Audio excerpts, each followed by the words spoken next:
Well, welcome back to the AM show. Let's go back to Parliament and what happened there yesterday during the vetting of the Chief Justice nominee and have a conversation with Agyei Baffour, who are his MP for Manchester South and also the Vice Chairperson for the Legislation Subcommittee of Parliament. Right, Nana? Good morning to you. Thanks for joining. I saw you at the vetting yesterday. I thought that, well, we're going to have a good session. But at what point in time did you know that you're going to walk out? In the course of the interruptions, by the majority leader and the seemingly, if you like, tacit support of the chair gave us the impression that we are not likely to have, an orderly, peaceful vetting process. And so to avoid the event that befell us sometime this year, where the vetting process became so chaotic, we then decided that, look,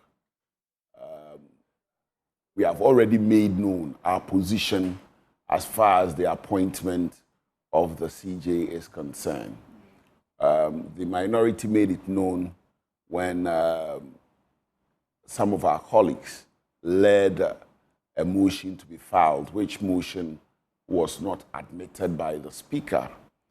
And so, invariably, it is that position that we are here to see if we can change our mind as far as the questioning is concerned.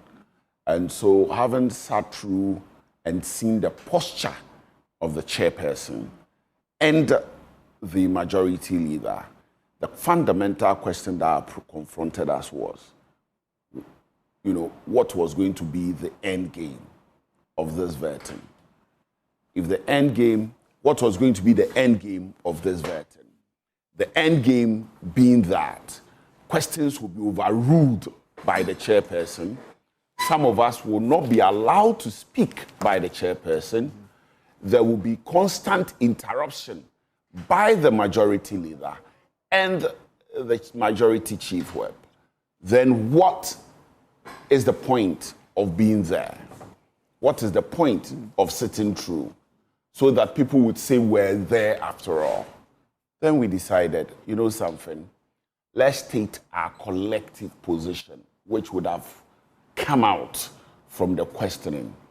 And then, having stated our collective position, the fundamental question would be, what then would be our usefulness if we sit through the vetting? So you're saying that it wasn't a preconceived, agenda you came into the vetting No. to walk out? As far as because you had already objected to the As far as I am concerned, there was no prior meeting at which we decided as a caucus to walk out.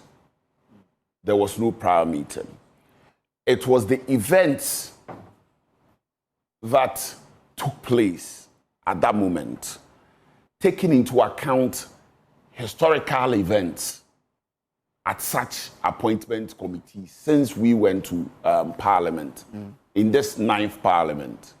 We then decided whether it will be good, it will be in the interest of the minority, it will be in the interest of the nation, not just this country, but outside of it. People would say our parliament is being chaotic. We just wanted to avoid it. And so we took the peaceful position, the peaceful approach. And I believe that Ghanaians being a peace-loving people, they would also come to the conclusion that it was better than sitting down and, causing some commotion or anything resulting in some commotion. Ghanaians disagree with this position because yesterday, if you monitor social media, they thought it would have been better you sat in, asked the relevant questions that they were expecting you to ask, but you walked out. It depends on who you are referring to. Okay. We also monitored social media yesterday and people were happy. Obviously, not everyone will be happy with our position. But I believe that with such an interaction, we'll bring out our real intentions, and they would agree with us that, for instance, yesterday, I raised my hand to speak, and I was told by the chair, right, upon the prompting of the chief whip, my brother Roxon, that I am not a member of the committee.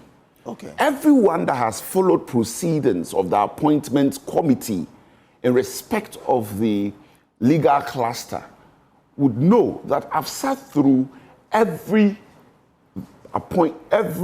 vetting of the Attorney General, the Deputy Attorney General, the Supreme Court nominees who were subsequently approved. And so if you say... Because you're a lawyer. Yes, because I'm a lawyer, not just because I'm a lawyer, because I'm a member of the Subsidiary Legislations Committee, which is a relevant sector. So when it comes to these vettings, there is an agreement as to what is the relevant sector committee. Ordinarily, you would say is the Judicial Committee. However, when leadership go into conclave and make a decision as to who sits in there, they come to the agreement that the legal cluster should sit in there. And so you have some of us who go in there and would ask certain questions, certain number of questions. Others will ask more than we have, and the leadership will ask more than all of us.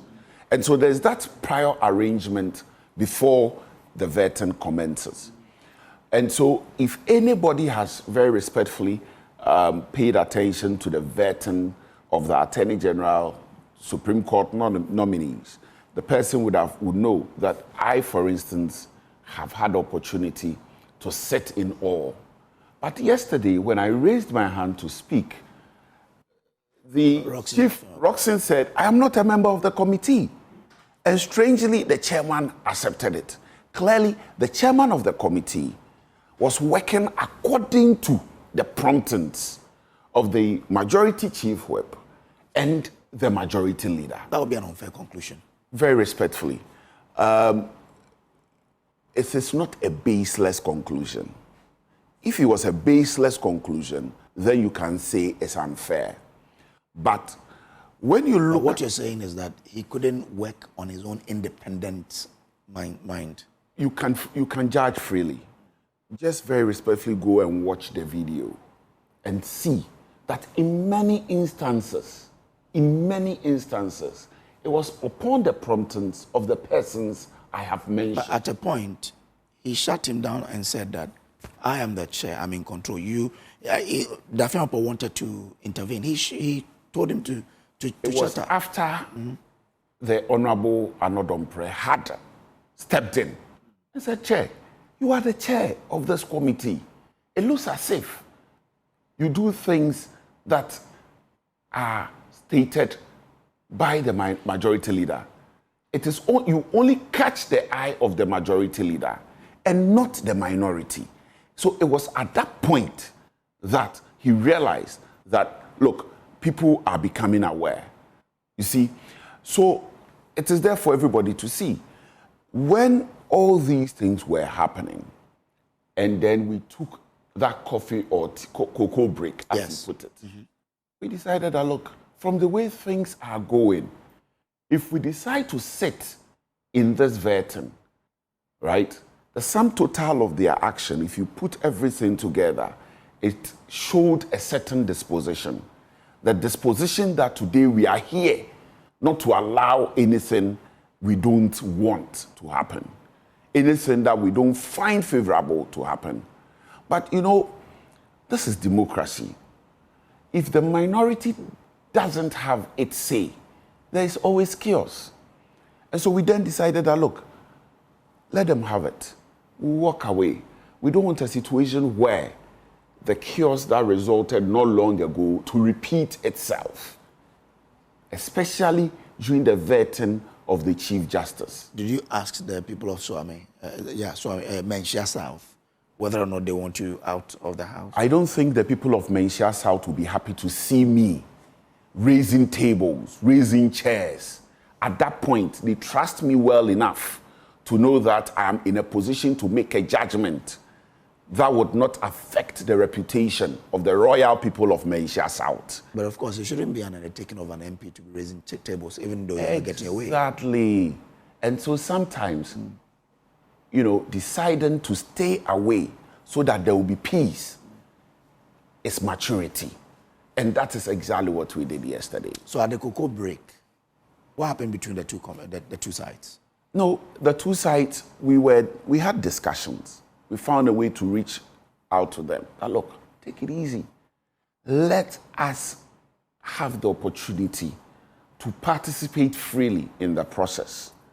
You would have your way because you have the numbers. But if we don't have our say, if we are gagged, it does not, you know, augur well for the whole process. But it looks like when we came back, they were determined not to change. When we came back, you heard Honorable Ayariga repeat that he was going to object to every line that the minority leader was going to say. Okay. Well, look, until the minority leader says what he wants to say, you wouldn't know what he wants to say, right? And so it is after he says what he wants to say that you take exception to it, for which reason you raise your objection. Therefore, why don't you allow him to finish? If you have any reservation, you raise it. After all, in the instances where the chairman, you know, accepted the position of Honorable Ayariga, didn't we all hear him say that what Honorable Ayariga had stated, he was expounding it? He stated so. Therefore, the outcome of any favorable objection is the deletion or the comment being expunged, right? Mm-hmm. That being the case, you should or you could have allowed him to finish so that every part of the statement that you didn't find acceptable could be expunged. But to interrupt him at every point only was an indication of things to come. To the extent that we're being told that known members of the committee were not members. And you and I know that the chair, once he says that he has overruled your question, I will not allow you to talk. You can't do anything. If in anger you protest, it will come across as you are being disrespectful, you are arrogant, and so on and so forth. And so in that atmosphere, I believe that the collective position of the minority, once read out by the minority leader, was enough. But the accusation by the majority is that your leader, Honorable Alexander Afenyo-Markin, wanted to use the committee room to smuggle in a motion that had been debated and decided upon in plenary. And that's why the majority leader was bent on stopping him from doing that. No, nothing stopped him from giving an introductory remark. It is part of the practice. And I heard my colleague who was here not long ago say that it is discretionary. What we all need to understand, that the ground rules for the appointments committee setting are agreed upon ahead of the meeting. Okay. And so if a particular practice was going to be modified, that understanding would have been made clear ahead of that sitting. It was never made clear that there was going to be modification, therefore introductory remarks were not going to be allowed. In fact, the minority leader showed his comment to the chairman of the committee ahead of the meeting. Okay. The minority leader showed his comment to the majority leader ahead of the meeting. And so it wasn't something which was news to them. Everything was there.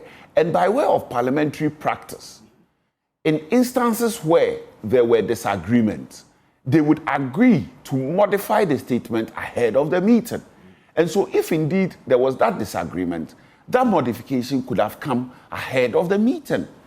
For him to have come to read it, I doubt if there was some objection to it initially. Okay. And so in the circumstance of this matter, Clearly, it was a preconceived idea to make sure that the minority was not allowed to participate in the process freely. If you observe, like I reiterated or I stated earlier on, it was not just the statement of the minority leader, which they had a problem with. They had a problem with some of us even speaking, which meant that we're not going to be allowed to operate freely. They had turned the appointments committee into a law court. What would it have taken out of the vetting if the minority had decided, okay, we are shelving the opening remarks, we're going straight to be asking the question? The opening remark was going to set the tone. Okay. It was going to let the Ghanaian public know our view, our position. And so asking questions alone would not have sufficed. The questions would have come to augment the opening remarks. In other words, the opening remarks would or was supposed to give Ghanaians the direction as to where we stood with the appointments committee. And I think that it was very necessary. But isn't that why people say you had a predetermined motive before you came in, that following the sequence that you had taken on, you objected to the whole process because you said the former CJ was in court and had not been given fair hearing. So, of course, when the minority started, people then said, oh, minority was going to walk out of this vetting. Okay, so let's put it this way. Parliament is a place of records. Posterity must come to know our position in respect of events. And so it is not wrong to have a position, right? A position may not necessarily be indicative of your mentality or your mindset in terms of events. I have a position, but it doesn't mean I'm going to boycott. I have a position. It doesn't mean that I'm going to walk out. Posterity, at the very least, should know what I thought of the process. And that for me, is not wrong. Look, my brother, there's a real elephant in the room that cannot be ignored. Which is? Justice Torkornoo is in the law courts fighting to reverse the decision of the Article 146 committee and the president. Don't forget, the letter removing her was signed by the president. And so you can't remove the president from the process. And so she's in the law court fighting to reverse these decisions. If she succeeds, right, it would mean that Justice Baffour ordinarily should not be the Chief Justice. Within that context, what you want to say, or you would agree with me, that now there is a tug of war over the seat of the Chief Justice between Justice Torkornoo and Justice Baffour within that context. Because if she succeeds, Justice Baffour will cease to be the Chief Justice of the Republic of Ghana. True or false? True. If she fails, Justice Baffour will remain the Chief Justice of the Republic of Ghana. True or false? True. Good. And so we are saying that in that circumstance, will Justice Torkornoo obtain a fair hearing? That's a very key question. Why do we say so? There is a proverb in Chi. You see, Ubia niwa otonsa ishra ni busuefo. Ubia niwa otonsa ishra ni busuefo. I don't think that Justice Baffour will ever pray that Justice Torkornoo succeeds. I don't think that any member, because look, if I was Justice Baffour, I wouldn't say that prayer. Let's be very realistic. It is the aspiration of every justice of our Supreme Court to become a Chief Justice one day. It is the aspiration of every judge in the Republic of Ghana to become a Supreme Court judge. When you get to that level, what is next? What is next for you is the office of the Chief Justice. It's an exclusive office occupied by few. It's an exclusive office that comes with perks, that comes with opportunities, that comes with respect, that comes with doors that are open for you, that comes with rights, that comes with privileges guaranteed by the Constitution of the country in express terms, that comes with privileges that are not even written in the Constitution. They are incidental to that office. By the grace of God, you get that office to occupy, and somebody wants to pull your seat. Are you going to aid that person? Aiding that person from where you sit. This is what you do. You now have the opportunity to determine who sits on even her matter. The Chief Justice will decide who sits on the case of Justice Torkornoo. The Chief Justice will decide who is the case even assigned to. At the Supreme Court, the Chief Justice will determine the panel that will even hear the matter, the date on which the matter will be heard. So the Chief Justice has firm control over the fate of Justice Torkornoo. Meanwhile, the Chief Justice is now in a tug of war with Justice Torkornoo, because if Justice Torkornoo succeeds, he is no longer the Chief Justice. If Justice Torkornoo fails, he remains the Chief Justice. This is the matter at play. Okay. And so, we were drawing the attention to the situation that, look, there's really a white elephant. There's really an elephant in the room. We can't ignore that. Okay. There is precedent in Parliament. When the Chief of Staff wrote a directive directing that state-owned agencies should sack the over 300,000 Ghanaian youth who had been hired by the MPP administration. Ghanaians who had been hired. Parliament, the minority, thought that Parliament should not sit unconcerned about it. And so we raised it for discussion on the floor of Parliament. The minority leader at the time, I think it was the majority chief whip or the majority leader himself, said that because Henry Nana Boakye, the member, national organizer of our party, had instituted a suit at the Supreme Court, that issue should not be raised, because under our standing orders, when a matter is in court, it should not be raised. Oh, really? Yes, because of the sub judice rule. When it was raised, the chairman of the Appointments Committee, who is also the first deputy speaker, at the time presiding or sitting as a speaker, accepted that. But aren't these two different, separate issues? They are not. Because the vetting is you performing your constitutional duty, right? Isn't that so? Yes. And I'm not sure the case being in court should prevent the House from performing its constitutional duty. So if you compare the two, it doesn't really come in, not so. Because the other one is just a matter which is in court and someone wants to discuss in Parliament. The other one, which is the vetting, is your constitutional mandate that you need to execute. Parliamentary proceedings are naturally or generally the performance of the constitutional mandate of the MPs. One of our mandates is oversight over the executive. Is that not the case? Yeah.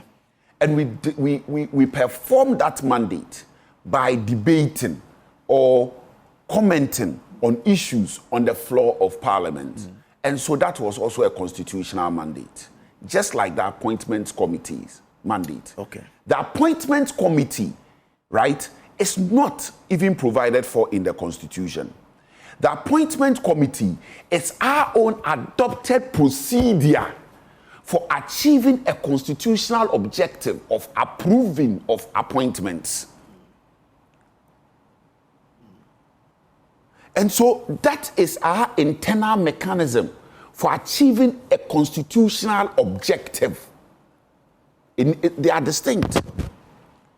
And so they are both, even what we're doing on the floor of Parliament was more of a constitutional mandate than the appointment committee. So you think you should have been allowed to raise the matter up?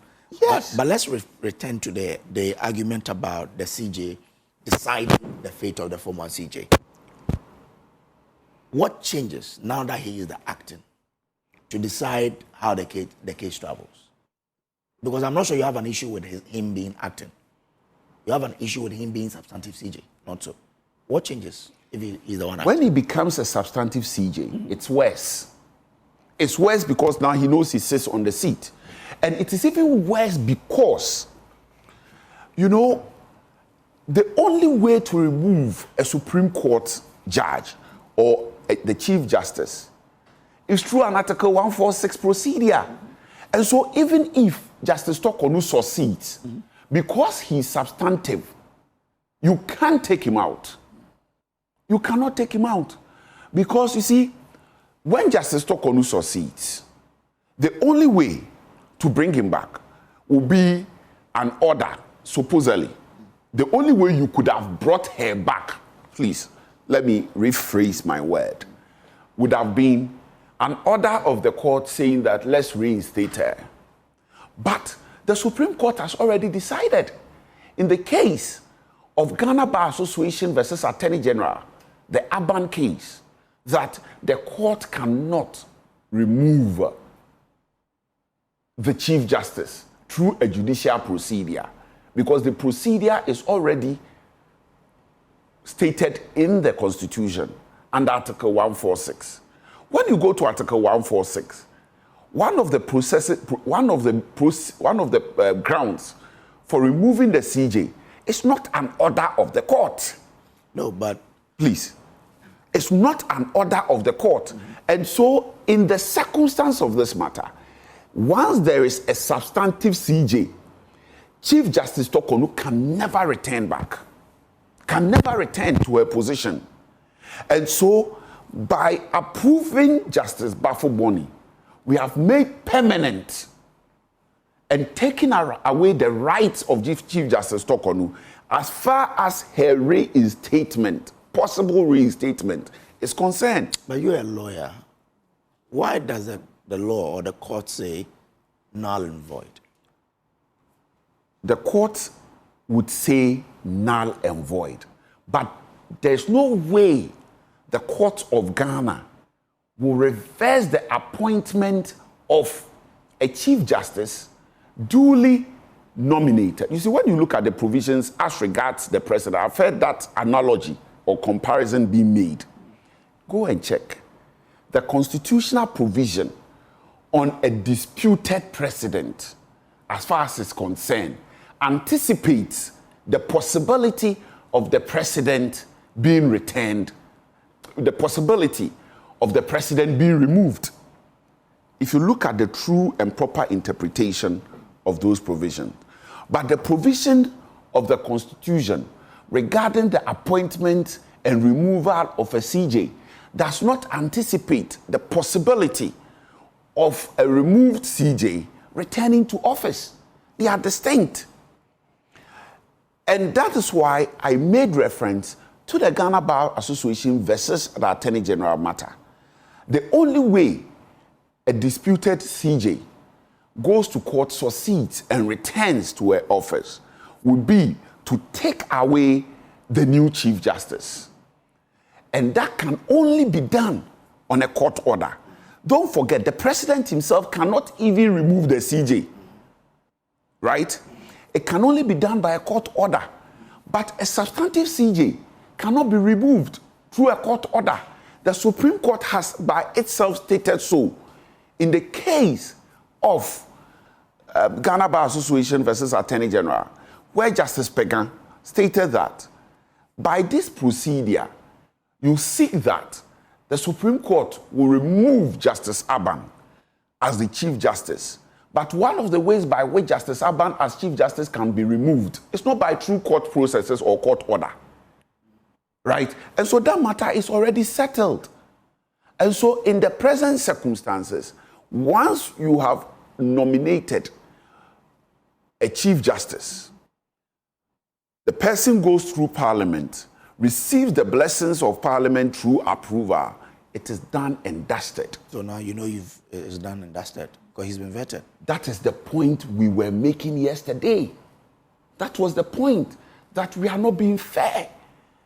And so we needed to make it known and captured in the records of Parliament so that tomorrow, when our children, great-grandchildren, come to read what has gone on, they would say, yes, indeed, the position of the minority was to stop a constitutional crisis. But the rest didn't agree. You say the wheels of justice grind slowly. So, of course, we wouldn't have known when that matter would have been settled, right? The Chief Justice case. So if it was going to take us 2 years, we should still have had an acting CJ. That is the problem. The problem is that now the very persons that have control over it will now decide how swift, right, the wheels of justice move. They will decide. They will then decide how slow it moves. So it is entirely in their hands. Now, when you make them substantive, when you make him substantive, do you think that he will make it move swiftly? In fact, prior to being made substantive, when the issue of the injunction came up, the court was empaneled to hear it within a matter of 3 days. Subsequently, all the other processes have come to a halt. Why do you think so? Well, so you are telling the people of Manchester South that you took, that the minority took the best decision in their interest to have left the vetting of a Chief Justice to the majority alone because you felt that you wouldn't be allowed to have your way. In fact, very respectfully, the good people of Manchester South, a community with over 77 literacy rates, a community who voted for me because they respect my position, they respect my judgment, know that such decisions are not left to me alone. They know that such decisions are not come to easily. They are very difficult decisions that are made, reluctantly. It is the last straw to save the nation from any chaos. And they know that that is the circumstance we found ourselves. And it was for peace. I don't think that, very respectfully, the foremost constituent, my foremost constituent, which is Otumfuo Opemsuo, whenever we mention his name, we have to bow. We have to raise ourselves or stand up. I doubt he will be happy to see me in a fist cuff in Parliament. No, he speaks to me and says that, look, don't bring me any unfortunate situation. This is a constituency where, respectfully, I'm so proud of those who have gone ahead of me. They are giants. They are giants. Dr. Kwame Safuadu, Dr. Kwame Adokofuo, Dr. Matthew Poku Prempe, lawyer Charles Amankwa. It's a constituency of giants, MPs that have occupied that seat. And I wouldn't want to be the one to add blemish. What about the vetting itself? The relevant questions that you wanted to ask, were they asked in your absence? Very respectfully, I think that Ghanaians had the opportunity to assess by themselves. You are a lawyer, you watched it. Let me say this. You see, vetting processes, it's not just about the questions, it's about the answers. Okay. The answers and the way and manner they are given, would let the people judge the nominee. I think that Ghanaians are the ones to judge, not myself, in the circumstance. You see, there are some things that have been said about the New Patriotic Party, particularly the Nanado administration. So many things were said about the Nanado administration. I'm not here to clean him up. I know vindication is in the womb of time. And so with time, just as President Kufuor was vindicated, I'm sure that Ghanaians will begin to accept certain things that Nana Addo did and have him vindicated. And so everything is within the hands of Ghanaians. But there are some few things that I would like to draw our attention to. One of them is this. One of the issues that we have had to, deal with as a party, suddenly in the history in this country, is that we're bypassing senior judges and appointing junior judges to the Court of Appeal and the Supreme Court. In fact, yesterday, my dear uncle, Justice Baffour, he's somebody I respect a lot. I have a good relationship with him. And that is why I said to you that decision we took didn't come easily. And we didn't take it because of him. We need to make him understand. We don't hate him. We love him. We took him to the Supreme Court, right? And so we need to make that clear. That said, I was on the tangent that if you look at the trajectory of Justice Baffour's career, it very respectfully disputes every comment that has been made regarding the MPP's appointment of judges to our Supreme Court, where it was made to seem that we were doing something wrong by appointing judges and not appointing certain judges and not appointing others. Look at Justice Baffour. He went to the High Court in the year 2002.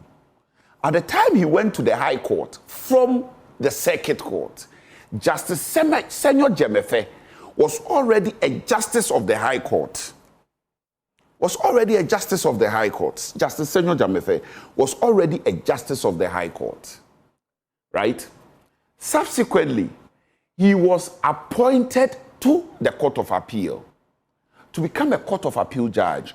At the time he went to the Court of Appeal as a Court of Appeal judge, right, in the year 2006, Justice Vida Akoto Bamfo was already a Court of Appeal judge, having been there since the year 1999.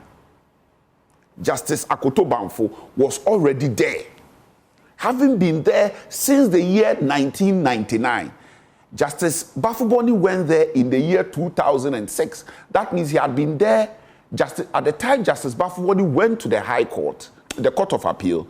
Justice Akoto Bamfo had already been there for a period of about 7 years. Nevertheless, we took Justice Baffour, President Kufuor appointed Justice Baffour to the Supreme Court ahead of Justice Akoto Bamfo, who had been at the Court of Appeal for almost 7 years. President Kufuor appointed Justice Baffour to the Supreme Court. Now, the fundamental question we all need to ask ourselves that is the appointment of our judges to our superior courts on the basis of seniority or merit.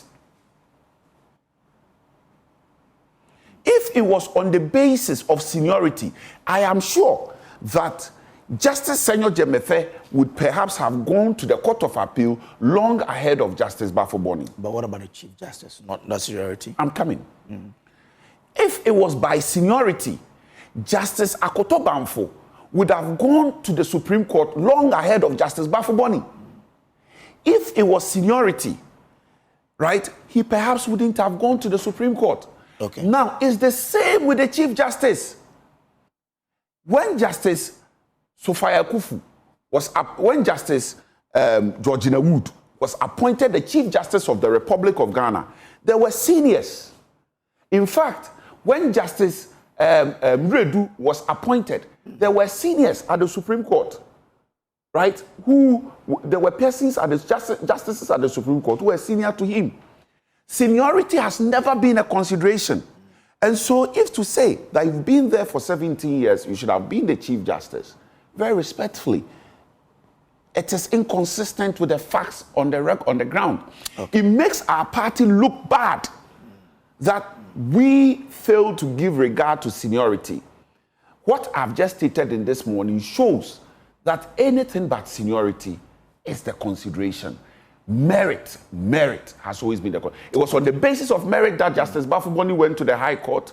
It was on the basis of merit that Justice Baffour went to the Court of Appeal ahead of Justice Agyei Baffour. Okay, all right. And it was on the basis of merit that Justice Anini Abua became the Chief Justice, Justice Torkornoo became the Chief Justice, Justice George Dawood became the Chief Justice, Justice Sofa Akufu became the Chief Justice, Justice Redu became the Chief Justice. Okay. All right. At any given time, you have a pool of justices. Only one can become the CJ. Okay. All right. Thank you very much. I'm grateful.